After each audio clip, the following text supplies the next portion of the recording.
Greetings, fellow Slayers. Well, our look at Buffy the Vampire Slayer Season 2 now continues on with the episode Surprise.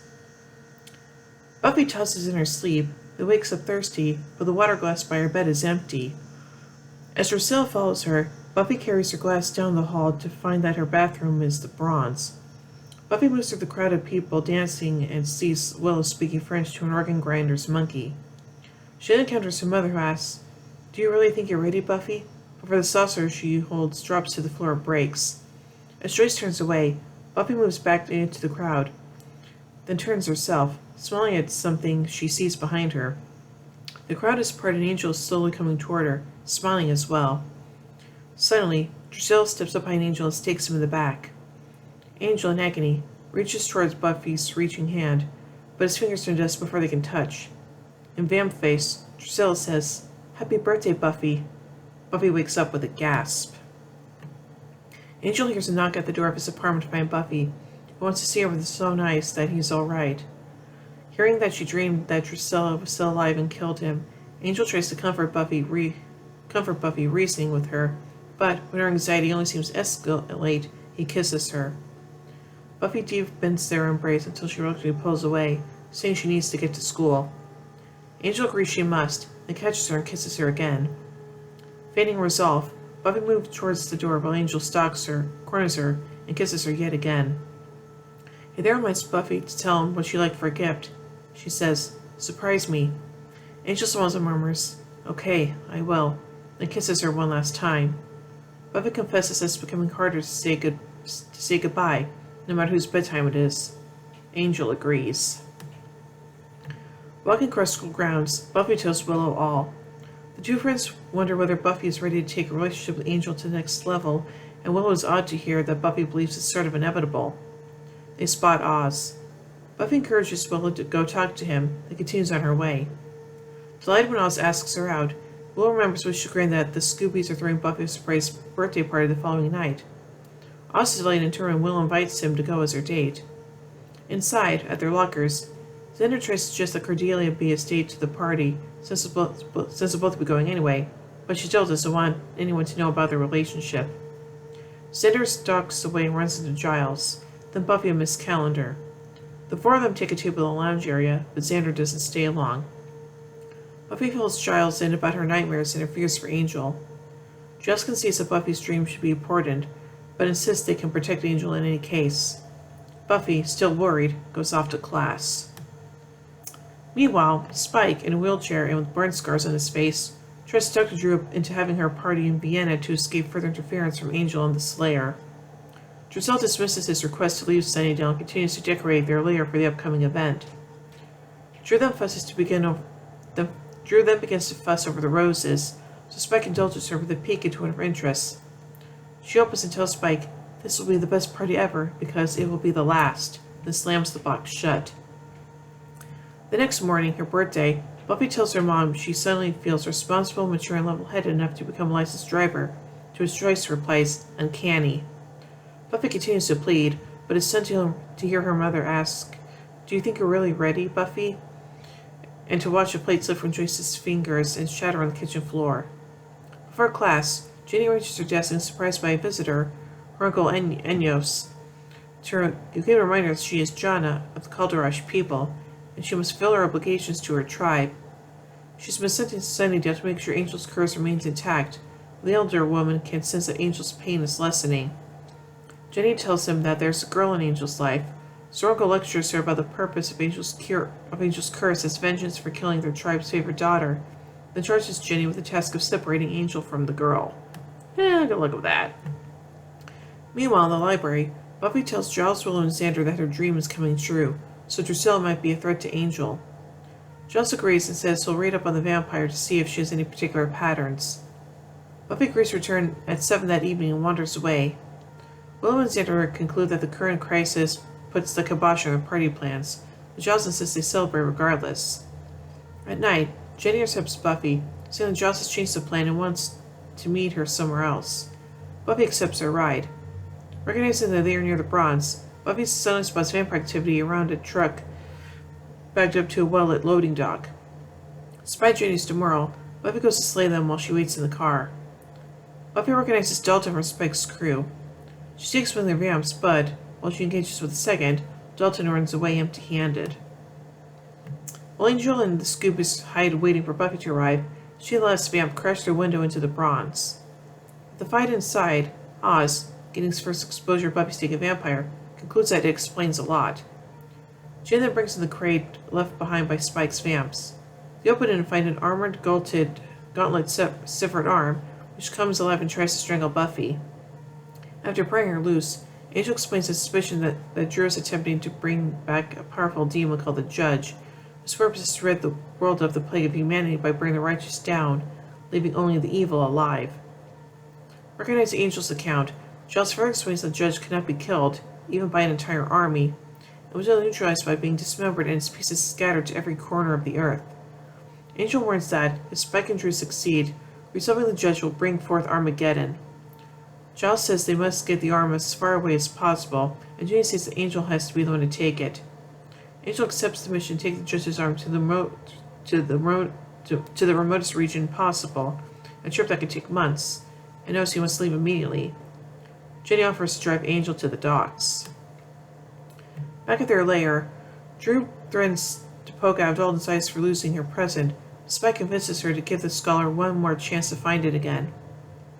Leaving Jenny to wait in the car, Buffy walks Angel up to the pier. Both crying, he gives her the Cloudo ring he chose for a gift. Buffy pleads with Angel to stay, but he hushes her, urging her not to dwell on the time they'll be apart or the dangers they'll certainly face. After they kiss, Angel's interrupted by a vampire attack. In the ensuing fight, Buffy's thrown off the pier and Angel leaps into the water after her, leaving Dalton and two vamp thugs to make away with the box containing the Judge's arm.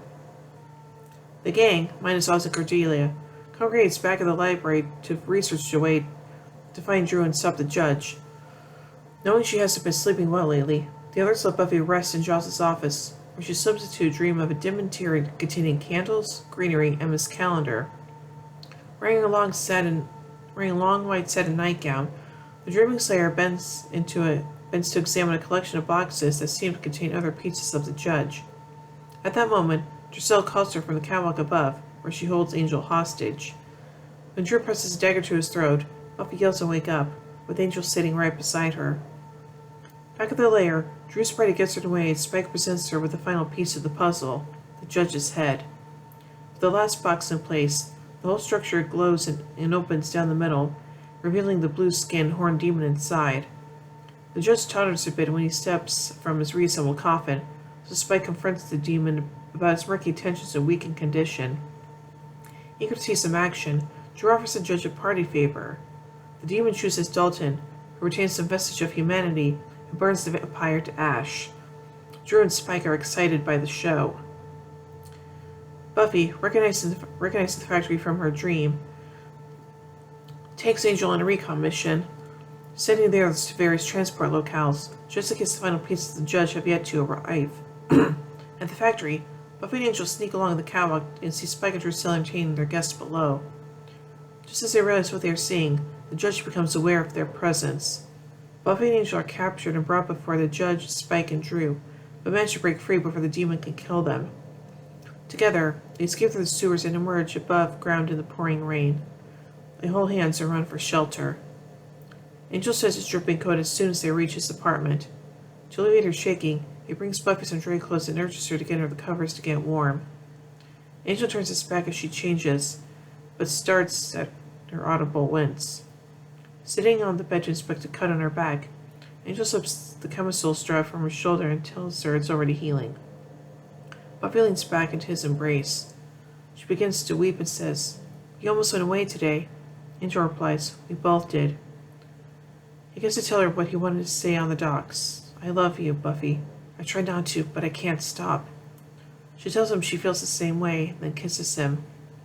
Angel pulls back to murmur that maybe we shouldn't.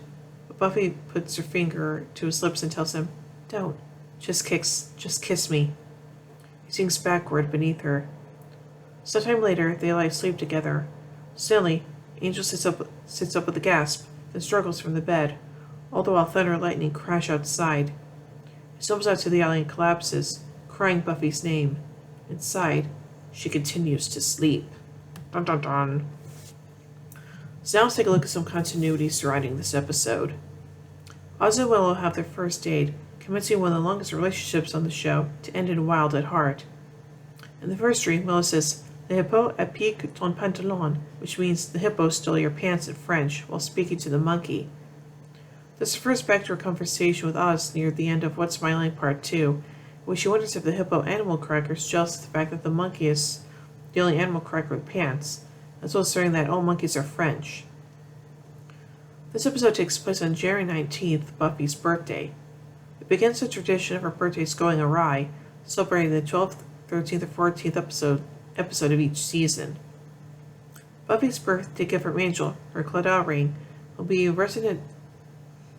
descendant to Scott Hope's impromptu gift, and then to Angel's return in Faith, Hope, and Trick. Angel giving Buffy a Claddagh ring is the first hint that he is of Irish origin, which will be confirmed in Becoming Part 1.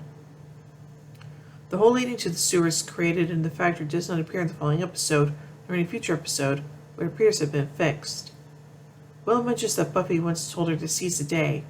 She is referring to Welcome to the Hellmouth, when Buffy told her to seize the moment, and she did, leading to her getting kidnapped by the vampire Thomas. Spike is shown to be severely injured from his ordeal in the church, while Drusilla is uninjured and cured. Spike's injuries from the organ falling on him and the fire are such that even weeks later, he still has burns on his face and is confined to a wheelchair, as well as being notably weak. It takes him until I Only Have Eyes for You to be able to secretly leave the wheelchair and until Becoming Part 2 to be fully recovered. This episode marks the first time Angel loses his soul. It will be restored in Becoming Part 2 by Willow as her first spell.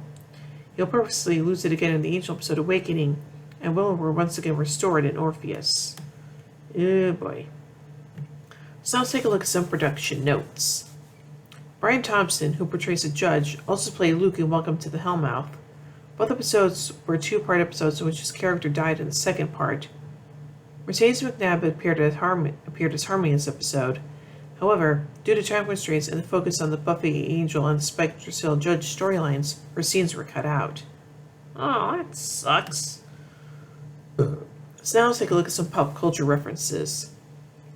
Xander imagines that future Buffy will work as a waitress in Denny's, a real-world restaurant chain. Xander references the snake nut can, a popular practical joke. And now let's take a look at some goofs. When Buffy goes to Angel to make sure he's still alive after a dream, she says that they never found Drusilla's body. As a vampire, Drusilla's body would have turned to dust upon her death. When Angel first awakens in pain, he is naked, but when he bursts outside, he's fully dressed. And now let's take a look at some other notes about this episode. Angel losing his soul because he attains a moment of pure happiness is reminiscent of the German legend of Faust, a scholar who made a deal with the devil.